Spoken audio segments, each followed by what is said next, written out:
요엘 3장 18절에서 21절 말씀. 그 날에 산들이 단 포도주를 떨어뜨릴 것이며 작은 산들이 젖을 흘릴 것이며 유다 모든 시내가 물을 흘릴 것이며 여호와의 성전에서 샘이 흘러나와서 시띵 골짜기에 되리라. 그러나 예굽은 황무지가 되겠고 에돔은 황무한 들이 되리니 이는 그들이 유다 자손에게 포악을 행하여 무고한 피를 그 땅에서 흘렸음이니라. 유다는 영원히 있겠고 예루살렘은 대대로 있으리라. 내가 전에는 그들의 피 흘림 당한 것을 갚아주지 아니하였거니와 이제는 갚아주리니 이는 여호와께서 시온에 거하심이니라. 아멘.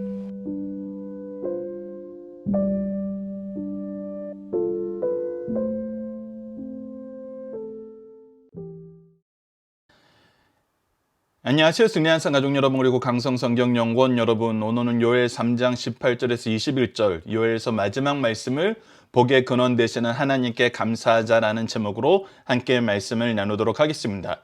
요엘서의 가장 중요한 주제 핵심 단어를 얘기하라면 여호와의 날입니다. 오늘 18절에서 또 그날로 표현되는 여호와의 날입니다. 우리가 1장을 시작할 때는 이 여호와의 날이 하나님이 심판하시는, 하나님께서 징계하시는 두렵고 떨리는 날이었습니다. 무서운 날이었습니다. 그러나 하나님께서 이 무서운 날을 가르쳐 주신 이유는, 미리 가르쳐 주신 이유는 우리가 하나님의 징계 앞에서 하나님의 주권을 인정하고 하나님의 통치를 인정하고 하나님께 회개하고 돌아올 것을 가르쳐 주기 위한 것이었습니다. 우리 인간의 원래 창조의 목적대로 하나님이 세우신 일꾼으로서, 하나님이 세우신 왕으로서, 선지자로서, 제사장으로서 하나님의 은혜의 통로가 되는 삶을 살라는 것이었습니다. 그리고 하나님의 은혜를 우리가 영적 간음한 것처럼 이방과 섞어서, 다른 우상과 섞어서 지내지 말라는 것이었습니다. 그리고 이렇게 우리를 징계할 것을 얘기하심으로 회개하라고 촉구하시고, 회개할 때 하나님께서 주시는 은혜의 역사에 대해서, 우리를 다시금 깨끗하게 하시는 구원의 역사에 대해서 가르쳐주면서 이른 비와 늦은 비로 표현되는 예수 그리스도의 구속의 성취와 성령님을 통한 이 구속의 적용을 우리에게 가르쳐 주셨습니다. 그리고 나서 이제 여호와의 날이 우리에게 어떻게 다가오는지를 가르쳐 주십니다. 처음에는 무섭고 두려운 날이었지만 하나님 앞에 회개하고 하나님의 이름을 부르는 사람들, 하나님을 의지함으로 구원을 얻게 된 모든 사람들에게는 이 날이 회복의 날이고, 이 날이 승리의 날이고, 이 날이 영광의 날이고, 하나님이 우리의 하나님됨을 우리가 선포하는 날임을 가르쳐 주셨습니다. 그리고 나서 우리가 어떤 삶을 살게 되는지, 그날에 얻을 축복에 대해서 오늘 본문 말씀은 우리에게 다시금 가르쳐 주고 있습니다. 자, 18절 말씀을 봅시다. 그날에 산들이 단 포도주를 떨어뜨릴 것이며 작은 산들이 젖을 흘릴 것이며 유다 모든 시내가 물을 흘릴 것이며 여호와의 성전에서 샘이 흘러나와서 시띵 골짜기에 되리라 라고 말씀하고 계십니다. 자, 그 날은 어떤 날입니까? 앞서 얘기한 대로 여호와의 날입니다. 여호와의 구원과 심판이 이루어진 날입니다. 그때 여호와께서는 시온에 임재하셔서 이곳에서 하나님의 통치를 이루신다고 얘기했습니다. 그때 우리가 누리게 되는 축복의 모습은 산들이 단 포도주를 떨어뜨릴 것이며 라고 얘기합니다. 산에서 우리가 수고하여 포도나무를 기르는데 이 우리가 수확하고 보니까 이 포도나무가 이전보다 훨씬 단 포도주가 돼 있더라는 것입니다. 우리에게 주시는 열매의 풍요로움이 더 커진다는 것입니다. 이어서 작은 산들의 젖을 흘릴 것이며 라는 것은, 작은 산으로 표현되는 이 산들은 목초지로서 많은 목축 동물들을 키우는 곳입니다. 대표적으로 양들이 있겠죠. 이 양들이 이곳에서 좋은 꼴을 먹고 나서 좋은 젖을 내게 된다는 것입니다. 이 또한 우리가 수고하였더니 우리가 수고의 열매를 그 어느 때보다 풍성히 누리게 된다는 것입니다. 그렇게 된 이유가 무엇이냐 봤더니 유다 모든 시내가 물을 흘릴 것이며 라고 나타나고 있습니다. 왜 이것이 놀라운 것이냐면, 여러분들 다음에 나오는 지도를 보시면 이 젖과 꿀이 흐른다는 이 예루살렘의 지역의 모습을 우리가 자세히 보면, 또 여기 방문하신 분들은 아시겠지만 사실 이곳이 젖과 꿀이 흐를 수 없는 지리적인 그런 장소에 있습니다. 왜 그러냐면 이곳에는 물의 근원이 없어요. 아래에 이제 우리가 19절에서 애굽의 황무지가 나오는데, 애굽 같은 경우는 나일강이 있어서 이 나일강 중심으로 목초지가 형성되어 있습니다. 그리고 지금 이 옆에 이 땅이 이제 예루살렘 이스라엘 지역인데 이 가나안 지역인데 예루살렘 지역은 해안가에 평야가 좀 있고 그 다음에는 이제 산 지역으로 되는데 이 산이 아주 높진 않지만 또 이곳이 어떤 물의 근원이 있어서 항상 풍족한 곳은 아닙니다. 그리고 나서 이 꼭대기에 이제 이 족장의 대로라고 해서 예루살렘과 이 베델과 쭉 아브라함이 이어서 왔다 갔다 했던 그 길이 나오고, 그리고 나서 아래로 내려가서 이 사해가 나온 다음에 요단강이 있고 위에 갈릴리가 있고 다시 요게 고산지대로 올라가는데, 이 고산지대 위쪽이 이제 고대 사회에서 왕의 대로라고 했던 지역으로, 이곳을 보면은 이전 이 지도 말고 다른 지도를 보면 그나마 녹색 지역, 그래도 물이 풍부하고 무엇인가 기를 수 있는 지역이 이 애굽을 시작해가지고 여기서 바벨론 지역까지 이 초승달 모양으로 돼 있어서 초승달 지역이 이 왕의 대로로 표현되는 곳이었습니다. 특히 에돔은 이 아래 지역에 있고, 이 원래 근본적으로 점령했던 이 지역이 예루살렘보다는 이쪽이 더 고산지대여서 고산 위에 평야로 돼 있는데 더 고산 지역이어서 이 서해로부터 오는 비구름들이 예루살렘은 그냥 지나가도 이 에돔 산지에 막혀가지고 이곳은 비가 많이 오는 것을 볼 수 있었습니다.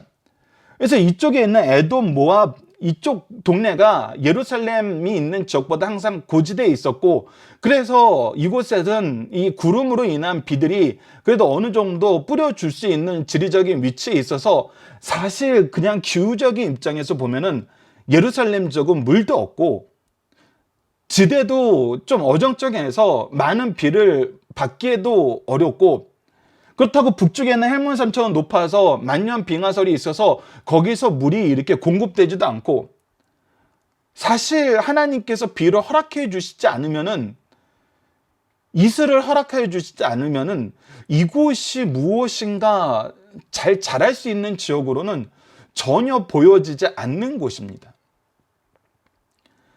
그래서 사실 예루살렘에 하나님이 이스라엘 민족을, 이스라엘 지역이 특히 예루살렘에 하나님이 하나님의 백성을 정착시켰을 때에는 이곳이 우리가 그냥 성경에서 봤던 젖과 꿀이 흐르는 땅이 맞긴 했지만, 이 젖과 꿀이 흐르는 그 근원은 이미 가지고 있는 지리적인 이점이 아니라 온전한 하나님의 은총이 아니면 살 수 없는 지역이라는 것입니다. 이스라엘의 지질학적인 특성은 본질적으로 그렇다는 거예요. 모든 것이 다 가지고 있는 나라가 아니라 오직 하나님의 은총이 내렸을 때, 하나님의 공급하심을 받았을 때에만 그곳이 풍부해지는 곳이라는 것입니다. 그런데 하나님의 통치가 일어나서 어떻게 되는 겁니다. 모든 시내에 물이 흐를 것이며 물의 근원이 누가 된다는 거예요. 이어서 설명하고 있습니다. 여호와의 성전에서 샘이 흘러나와서 시딤 골짜기에 내리라. 이 시딤 골짜기가 어디 있느냐면 이 예루살렘 지역에서 동쪽으로 이 급격한 경사지대로 내려가서 사해 이 호수에 있는 쪽이 있는데, 이 사해는 여러분들 알다시피 이미 소금으로 물이 있기 때문에 그것은 무엇을 먹을 수 있는 것이 아닙니다.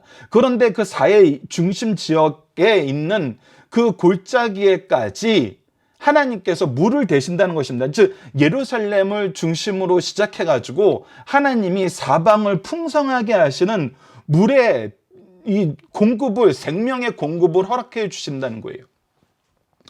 이것은 창세기 2장에서 에덴 동산의 그 주변 지역에 대한 설명을 하면서, 에덴 동산이 사방으로 뻗어나가는 지류가 있어서, 물이 있어서 이것이 사방을 풍족하게 하는 복의 근원이 되게 하는 것처럼, 하나님의 역사가 예루살렘이 하나님의 은총 없이는 단 하루도 제대로 살 수 없는 그곳이 오히려 복이 넘쳐서 흘러서 주변까지 채워주는 곳이 되게 만드시겠다는 거예요.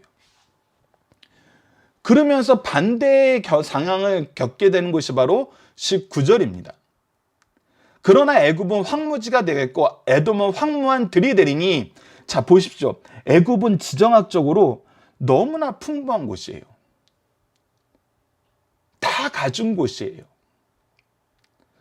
더 나아가 에돔 같은 경우는 이곳이 왕의 대로라고 얘기하면서 동서무역과 북남무역, 동서남북의 무역이 요충을 이룬 중심 지역에 있고, 이곳에는 또 여러 가지 지리적인 이점을 살려서 군대를 잘 양성할 수 있고 또 잘 방어할 수 있는 그런 형편을 가지고 있기 때문에 이곳은 재화가 모이는 곳이었어요. 그러니까 애국과 에돔은 정말 이스라엘 민족이 갖지 못한 여러 가지 지리적인 또 여러 가지 환경적인 요소가 굉장히 넘치는 곳입니다. 우리나라 사람들은 이거 되게 부러워하잖아요. 우리나라에 석유가 있었더라면, 우리나라에 아주 좋은 광물이 있었더라면 우리가 지금보다는 덜 힘들었을 텐데, 지금보다는 세계 정세에 그렇게 막 쓸려다니지 않고 우리의 주권을, 우리의 또 우리가 주장하는 바를 어느 정도 그래도 더 강하게 어필할 수 있었을 텐데, 그런데 우리는 사우디아라비아의 중앙아시아의 중동의 석유값에 얼마나 쉽게 흔들리게 되고, 주변 나라의 정세에 얼마나 쉽게 흔들리게 되고, 세계적인 어떤 발표가 일어나면은 그것 때문에 흔들려서 어찌할 바를 모르잖아요. 그래서 우리가 겪는 것과 너무나 비슷한 곳이 바로 예루살렘이라는 거예요. 지정학적으로 얻을 것이 없는 땅이에요. 풍부할 것이 없는 땅이에요. 근데 어떻게 됐다는 것입니까? 모든 것을 다 가진 것 같은 애국과 에돔은 황무지가 되고 황무한 들이 되고, 여호와를 신뢰했던 이 예루살렘과 하나님의 시온 성이 있는 이 곳은 오히려 모든 것이 풍족한 지역이 된다는 거예요. 여기서 우리에게 가르쳐주는 것이 무엇입니까? 복의 근원이 무엇이냐는 겁니다. 복의 근원은 지리적인, 상황적인, 인간이 만든 무슨 업적적인 것이 아니란 거예요. 하나님이 복의 근원이란 겁니다. 하나님과 함께하는 것이 가장 축복된 것이라는 거예요. 그러면서 19절 후반부에서는 이들이 그냥 태어나면서도 너무나 자연스럽게 가졌던 그 이점들이 왜 사라졌는지를 얘기해 줍니다. 왜 사라졌습니까? 이는 그들이 유다 자손에게 포악을 행하고 무지한 피를 그 땅에 흘렸습니다. 즉 포악과 무지한 땅을 흘린 것이 하나님께서 이들이 가지고 있는 지질학적인 원천적인 그 근원을, 힘의 근원을 회수하시는 이유가 됐다는 거예요. 우리가 주의해야 되는 부분이 바로 이 부분입니다. 우리는 지금 정말 이전에 갖지 못했던 풍성한 은혜를 누리는 삶을 살고 있습니다. 하나님의 축복이라고 우리가 고백할 수밖에 없는 여러 역사적인 사실들을 우리는 가지고 있어요. 이 나라가 정말 하나님의 은총 안에 있지 않았으면은 어떻게 이렇게 발전할 수 있고, 어떻게 이렇게 성장할 수 있고, 어떻게 이렇게 변화될 수 있었을까? 이것은 나라적인 입장에서만 얘기하면 또 기독교인들 너무 다 자기네 걸로 표현한다라고 얘기할 수도 있겠는데, 여러분들 그러면 세상 사람들이 그렇게 얘기하니까 그거는 접어주고 우리 개인의 삶을 보자고요. 개인의 삶을 보시는데 여러분들 지금 현재 개인의 삶을 보지 말고 기독교 가문에서 3대를 이어온 집안들을 한번 보세요. 3대 전에 할아버지 세대에 어떻게 사셨는지를 보세요. 정말 3대의 기독교 가문을 이어오고, 아니 우리 기독교가 이제 100년이 넘었는데 30년씩 한 세대로 치면은 한 4대를 꾸준히 이 신앙생활 하면서 하나님의 은혜를 간구하고 하나님의 은총 안에서 살았다고 고백하는 그 가문들의 모습을 보세요. 신비롭습니다. 그들이 세상이 얘기하는 어떤 경제적인 이점, 어떤 특권, 어떤 선점, 이런 것이 그들에게 은혜가 되지 않았어요. 그들이 은혜라고 경험하는 모든 것은 하나님이 나와 함께 하시고 하나님이 나를 보호하여 주셨고 하나님이 나에게 모든 것을 주셨다는 거예요. 앞서 얘기한 대로 우리를 보호하시는 산성이 되고 우리를 성장시키시는 복의 근원이 되셨다는 그 말이 정말 이 4대째 이어오는 믿음의 가문 안에서는 그 역사적인 사실이 너무나 많다는 거예요. 그것이 우리가 경험했던 내용이잖아요. 근데 이 경험이 어디서 나오는가 했더니 어떻게 이 경험이 생기는가 했더니 이미 하나님께서 요엘 선지서의 말씀을 통해서 오늘 3장 18절 19절을 통해서 미리 약속하셨던 거라는 거예요. 그러면서 동시에 여러분들 우리가 중요한 사실도 있습니다.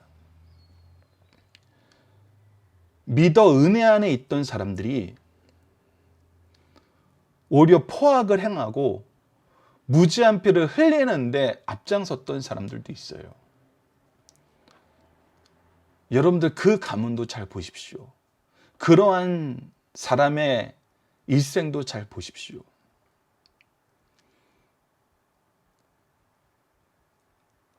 하나님의 통치가 정말 말씀대로 이루어지는 것을 우리가 확인하게 됩니다.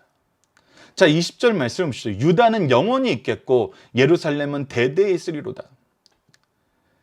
그러니까 심판받은 사람들은 사라지나 하나님의 임재와 하나님의 구원의 역사와 하나님의 보호하심이 있는 곳은 오히려 영원히 있다는 거예요. 너희들이 기뻐하고 감사해야 되는 것은 세상이 얘기하는 좋은 지리적인 이점과 어떤 좋은 상황과 어떤 특권이 아니라 하나님이라는 것입니다. 유다의 영원, 예루살렘이 대대로 있는 것, 이것의 근거는 뭐예요? 하나님이 함께 하시는 거거든요. 그래서 21절로 마무리됩니다. 내가 전에는 그들의 피 흘림 당하는 것을 갚아주니 아니하였거니와 이제는 갚아주니 이는 여호와께서 시온에 거하십니다.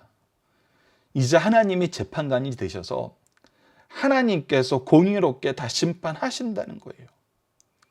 그래서 이곳이 하나님의 성이고 이 온 세상이 하나님의 통치권 안에 있음을 교회를 통해서 가르쳐 주신다는 것입니다. 하나님의 백성들을 통해서 세상에 나타내신다는 거예요. 여러분들 교회사를 우리가 사실 꼼꼼히 들여다봐야 될 필요가 있습니다. 참 안타까운 것은 많은 학문적인 연구가들이 하나님이 우리에게 약속해 주셨던 이 예언의 말씀으로 역사를 바라보는 것이 아니라 그 당시에 있던 정치적인 어떤 주도권 싸움과 경제적인 주도권 싸움과 전쟁과 막 이런 걸로만 이 역사를 바라보려고 그래요. 그래서 역사를 배우는 우리 후배들이, 자녀들이 역사를 말씀으로 하나님이 주신 언약으로 보지 못하고 계속 이런 것으로 좀 오류가 생기는 잘못된 시각을 갖는 방향에서 계속 이것을 분석하게 돼요. 근데 그 분석에서 사실 헤어나질 못하고 그런 분석은 또 시대가 지나고 나면은 우리가 좋아하는 입맛에 새로운 분석이 나와서 계속 새로운 것을 찾게 만들어요. 그래서 새로운 것을 찾으면 그것을 자기가 새로운 지식을 얻고 더 좋은 어떤 해석을 얻었다고 착각하는 경우가 있어요. 근데 되게 재밌는 것은 무엇이냐면, 재밌다고 그러면 참 말이 안 되지만 그들의 방식이 얼마나 허무한지를 보게 되면은 그들의 해석은 또 한 시대가 흐르면은 또 별로 새로운 해석이 아니고 그렇게 주목받는 해석이 되지 못해요. 그리고 그 해석이 틀렸다는 것이 새로운 상황에서는 이 상황에 빗대어 이것을 해보니까 안 맞는다는 거예요. 그래서 오히려 계속해서 이 역사적인 사건 안에서도 우리의 현재 삶 안에서도 확인되는 건 뭐냐면 하나님이 가르쳐 주신 이 방법이 항상 유효하다는 거예요. 하나님이 복의 근원 되시고 세상적인 것은 하나님이 걷어가시면 끝나는 거란 거예요. 그래서 하나님과 함께하는 게 중요하다는 거예요. 하나님을 신뢰하는 게 중요하다는 거예요. 그러니까 하나님을 신뢰한다, 하나님을 우리의 복의 근원으로 삼는다, 이것은 어떤 삶이냐라고 하는 거 이제 우리가 가장 중요한 것이죠. 이건 다른 거 아닙니다. 예수님이 승천하셨을 때 제자들에게 명령하신 거, 성경을 통해서 우리에게 명령하신 거, 땅끝까지 이르러 복음을 전하는 거, 내가 하나님을 은혜를 받은 것처럼 내가 이 은혜의 통로가 되어서 나를 통해서 믿게 하기로 작정하신 모든 사람들에게 이 복음을 충만하게 전할 수 있는 거. 그리고 이 복음을 전하는 삶의 모습이 예수 그리스도의 삶의 모습을 닮아가는 거. 이 부분은 우리가 본문 적용하기 위해서 다시 한번 보도록 하겠습니다. 기억하셔야 되는 것은 복의 근원은 오직 여호와 하나님 한 분이십니다. 세상적인 어떤 복의 근원을 차지하려고 했다면은 이스라엘 민족이 애굽에서 떠나지 않고 소위 어떤 역사학자들이 분석하는 것처럼 모세가 왕위 계승권을 가질 수 있는 사람이었으니까 그 나라를 차지하기 위해서 전쟁하는 것이 더 옳았어요. 세상적인 관점에서라면은 가장 좋은 땅의 애굽 땅을 차지하는 게 낫겠죠. 그러나 하나님은 이스라엘 민족을 그곳에 머물게 하지 않으시고 약속의 땅인 가나안 땅으로 이 예루살렘 도성에 하나님의 성전을 짓게 하시고 이곳에서 하나님의 통치를 보게 하셨어요. 하나님을 의지하는 삶이,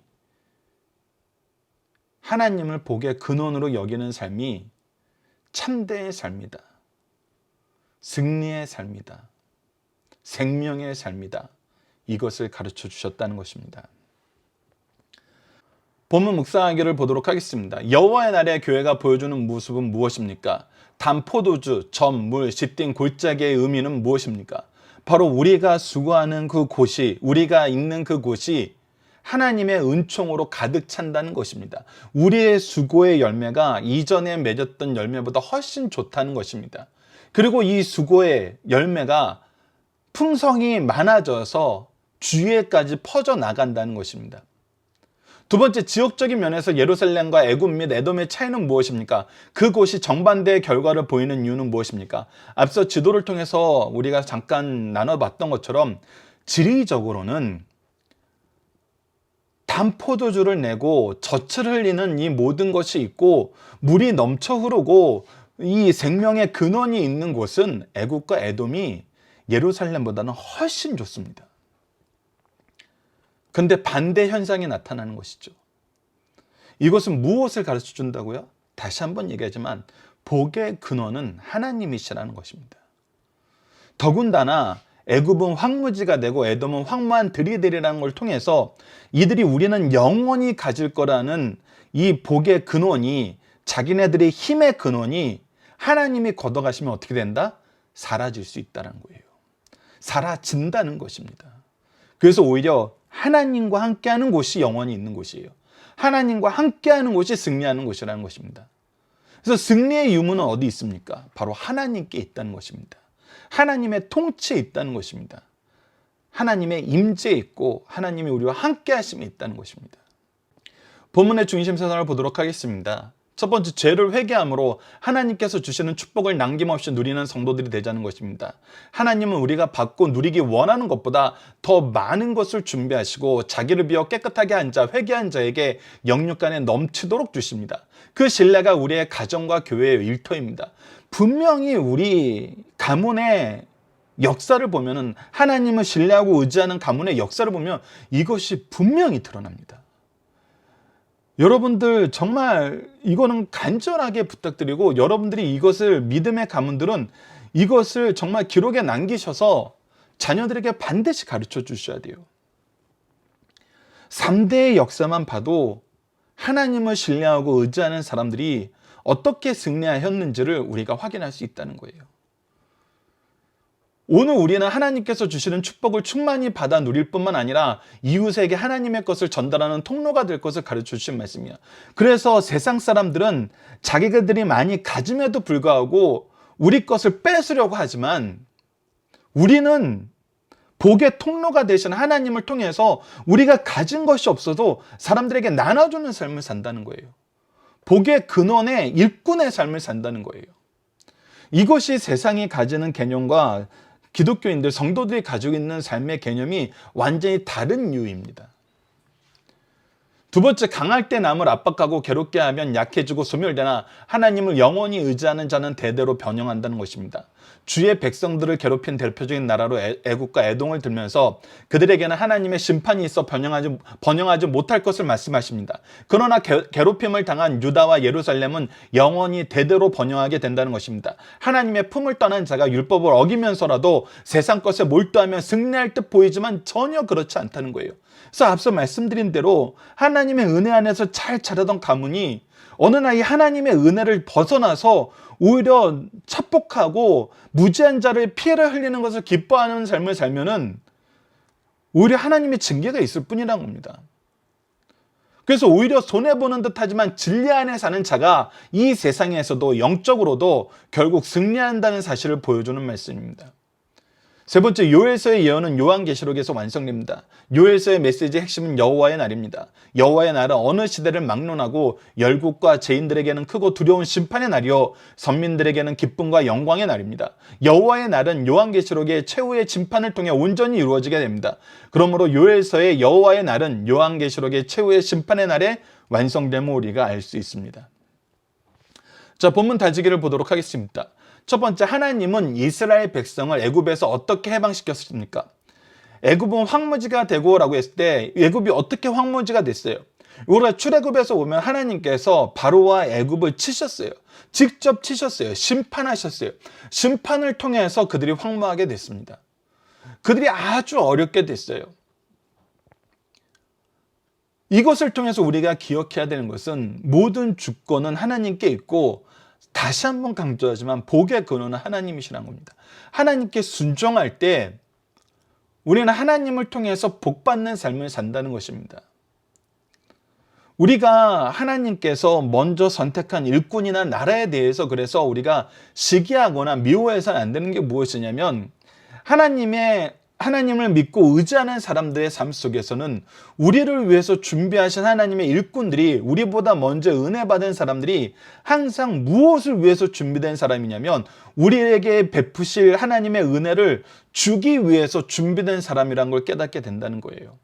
그래서 자꾸 예를 들어주지만 요셉이 야곱의 11번째 아들이지만 하나님이 그를 선택한 것은 형들이 처음에 시기하여서 하나님의 뜻을 잘 깨닫지 못해서 하나님이 일하시는 방법을 알지 못해서 동생이 우리보다 높은 사람이 된다고 시기하였지만 나중에는 알게 되잖아요. 하나님께서는 우리를 축복하시기 위해서, 우리를 구원하시기 위해서 요셉을 먼저 선택하셔서 하나님의 일꾼으로 쓰시기 위해서 훈련시키시고 정말 많은 고생을 시키셨잖아요. 그것이 바로 우리를 향한 하나님의 사랑을 나타내시기 위한 거였다는 걸 깨닫게 되는 것처럼 우리는 항상 우리보다 먼저 된 사람들, 우리를 위해서 준비된 하나님의 일꾼들을 통해서 일하신 하나님의 역사에 주목할 수 있어야 됩니다. 두 번째, 에돔에 대한 요엘 선지자의 예언은 언제 이루어집니까? 이 부분은 이제 역사적으로 굉장히 먼 훗날에 이루어지는 것 같지만 우리는 이미 이것을 봤습니다. 아래 설명은 박유열 목사님 강해집에 있는 내용인데 잠깐 읽어보도록 하겠습니다. 바벨론에 의한 예루살렘의 멸망 후 얼마 동안 에돔은 남아 있었습니다. 아랍 족속의 침략으로 말라기 시대에 황무지가 되고 말았습니다. 그 후 북부 아라비아의 그달 지역에 사는 한 족속인 나바티아라는 이 족속이 에돔인을 그들의 조상 땅 세일에서 쫓아내고 에돔 전 지역을 완전하게 점령했어요. 그 세력은 점점 북쪽으로 확장되어서 길르앗 땅을 넘어 다메섹까지 이르게 됩니다. 세일에서 밀려난 에돔 사람들은 유다 남방 사람들이 살지 않던 네겝으로 옮겨 이때부터 이곳을 이두메라 불렀어요. 여기서 그들은 얼마 동안 독립을 유지하였으나 마카비 시대 유다 왕 요한 히르카노스에게 점령되어 강제로 할례를 받고 형식상 유대인이 되었어요. 후일의 유다의 헤롯 왕이 에돔의 후손입니다. 그러나 그 후 이두메란 명칭도 역사에서 사라지고 에돔 족속은 영원히 끊어짐으로 요엘의 예언이 성취됐던 것을 우리가 볼 수 있었습니다. 마지막 세 번째, 번영한 자와 소멸하는 자의 차이는 무엇입니까? 하나님을 신뢰하고 하나님을 의지하는가, 아니면 하나님에게 거역하고 하나님께 대항하는가, 이것이 번영과 소멸의 차이라는 것입니다. 그래서 하나님을 신뢰하면서 하나님을 의지하면서 하나님과 함께하는 삶, 이것은 정말 2000년 교회사를 통해서 계속 보여줬던 거예요. 계속 보여줬습니다. 근데 희한한 것은 세대가 지나가면은 이것을 다시 시험해 보는 사람들이 있어요. 이것을 아니라고 부인하고 싶어 하는 사람들이 항상 생긴다는 것입니다. 근데 놀랍게도 세상이 보여주는 모습은 이 거역이, 이러한 새로운 해석들이 사람들에게 인기가 있다는 거예요. 그래서 항상 우리는 깨어 있어야 됩니다. 자, 그래서 우리가 성경 말씀을 통해서 얻게 되는 삶의 지혜는 무엇입니까? 하나님의 통치와 그의 약속을 믿는 사람들은 어떤 삶을 사나요? 대표적으로 데살로니가 전서 5장 16절로 24절을 한번 여러분과 잠깐 간략하게 나누고자 합니다. 성경 말씀을 통해서 우리가 하나님이 우리의 복의 근원이 되시고 하나님이 우리에게 구원을 허락하시고 우리와 함께하는 삶을 산다는, 함께 하신다는 것을 아는 사람들은 어떤 삶을 삽니까? 항상 기뻐하게 됩니다. 하나님이 우리와 함께 하시니 복의 근원이, 평화의 근원이, 기쁨의 근원이, 능력의 근원이 함께하기 때문에 우리는 기뻐해요. 그리고 우리가 하나님의 일을 하는데 하나님께서 분명히 우리에게 허락해 주신 것이 뭐냐면 바로 이 기도의 능력이에요. 우리가 요엘서를 통해서 봤지만 복음서를 통해서도 예수님이 직접 얘기하신 거예요. 그래서 우리는 무엇할 수 있어요? 쉬지 않고 기도할 수 있어요. 기도함으로 하나님의 힘을 얻고, 기도함으로 우리가 생명력을 얻고, 기도함으로 하나님의 능력으로 앞으로 나아가게 되는 것이거든요. 그리고 범사에 감사하게 돼요. 하나님이 우리에게 약속하신 그 열매들이 항상 우리와 함께 있어요. 그래서 이것이 그리스도 예수 안에서 너희를 향하신 하나님의 뜻이에요. 그래서 우리가 주의해야 되는 것은 성멸을 소멸하지 말고 예언을 멸시하지 말고 성령의 역사를 우리가 받아들이고 성령의 은혜 안에서 일해야 되는데, 성령의 역사를 계속 막으려는 사람들이 있어요. 예수님 믿게 하는 것을 계속 방해하는 사람이 있고, 예수님이 주신 말씀 안에서, 이 복음의 안에서 하나님 중심으로 사는 것을 계속 막는 사람이 있어요.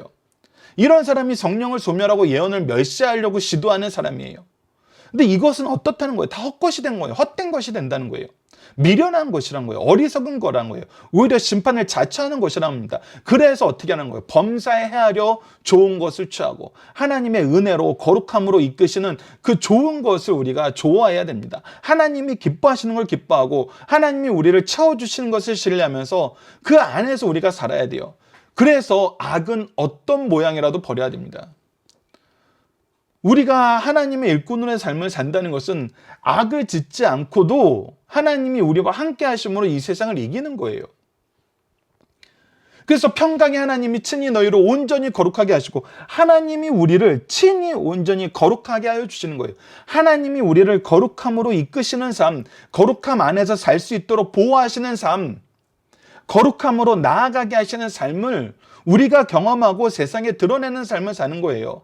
우리가 그 역사의 게시판이 되는 거예요. 또 너희의 온 영과 혼과 몸이 우리 주 예수 그리스도께서 강림하실 때 흠없게 보존되기를 원하노라. 우리를 보존하시는, 친히 보호하시고 거룩함 안에서 살게 하시는 하나님의 역사를 우리가 날마다 새롭게 갱신하면서 산다는 거예요. 너희를 부르신 이는 미쁘시니 그가 또한 이루시리라. 분명히 그가 이루시는 삶을 우리가 경험하게 되고 인정하게 되고 의지하게 되고 선포하게 되고 우리 자녀들에게 계승하게 된다는 것입니다. 이것은 요한복음 17장 14절에서 20절까지 예수님의 기도 안에서도 분명히 나타납니다. 내가 아버지의 말씀을 그들에게 주었사오매 우리는 그래서 이 말씀으로 살아요 하는 예수 그리스도의 복음으로 살아요. 세상이 그들을 미워하였사옵나니. 그래서 이 사는 방식이 세상과 완전히 달라요. 세상 시스템 안에서 살지만 세상과 다르게 살아요. 이는 내가 세상에 속하지 아니한 같이 그들도 세상에 속하지 아니함으로 인함입니다. 내가 비옵는 것은 그들을 세상에서 데려가기 위함이 아니라 그들이 세상에 속하지 않았기 때문에 세상에 살 필요가 있느냐? 그러니까 내가 이들을 그냥 건져내어서 분리시켜서 그냥 따로 살게 하겠다가 아니라 다만 악에 빠지지 않게 보존하시길 위함입니다. 왜 그러냐면 우리는 그 안에서 우리에게 주어진 사명을 실천해야 되거든요. 그러나 우리가 무엇을 이길 힘이 있어야 되냐면 죄를 이길 힘이 있어야 돼요. 그것을 누가 주시는 거예요? 하나님이 주신다는 거예요.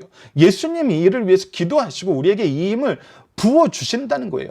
다만 악에 빠지지 않게 보존하시길 위함입니다. 내가 세상에 속하지 아니한 같이 그들도 세상에 속하지 아니었사오니 그들이 진리로 거룩하게 없어서 아버지의 말씀은 진리입니다. 그래서 우리가 말씀을 떠나서는 살 수 없는 거예요. 말씀이 없는 삶은 우리가 온전해질 수 없는 삶이라는 거예요. 우리가 이것을 기억해야 됩니다. 아버지께서 나를 세상에 보내신 것 같이 나도 그들을 세상에 보내었고 또 그들을 위하여 내가 나를 거룩하게 하오니 이는 그들도 진리로 거룩함을 얻게 하려 함이니이다. 예수께서 거룩함을 나타내신 것처럼 우리도 예수 그리스도의 복음으로 말미암아 이 거룩함을 얻게 되고, 중요한 것이 이제 마지막 20절입니다. 내가 비옵는 것은 이 사람들만 위함이 아니요 또 그들의 말로 말미암아 나를 믿는 사람들도 위함이니 라고 얘기하면서 우리를 통해서 예수 그리스도의 복음을 듣고 이 거룩함에 참여하게 되는 모든 사람들을 위해서 우리를 지키시는 하나님의 은총을 간구하고 계시고, 이 은총은 성령님을 통해서 우리의 삶 속에 항상 경험되었다는 것입니다. 그래서 악을 떠나고 악을 이기는 삶을 살아요. 이것이 지혜로운 삶이에요. 우리가 은혜 받았을 때 가장 중요해야 되는 것이, 주의해야 되는 것이 바로 이 부분입니다. 악은 어떤 모양이라도 버려야 되고 거룩함으로 사는 거예요. 하나님의 말씀으로 사고 하나님의 공급하심으로 능력으로 살아. 하나님이 기뻐하시는 방법과 방향과 목표를 가지고 이유를 가지고 사는 거예요. 이것이 우리의 삶이 완전히 변화된 삶의 모습입니다. 세상이 인정하려 하지도 않고 받아들이려 하지도 않고 오히려 이것 때문에 우리를 핍박하는 그런 삶입니다. 그러나 이곳에 우리의 승리가 있다는 것입니다. 이곳에 하나님의 역사가 있다는 것입니다. 우리는 하나님이 주시는 승리, 하나님의 역사의 증인들이라는 것입니다. 그것이 바로 승리하는 삶의 모습입니다.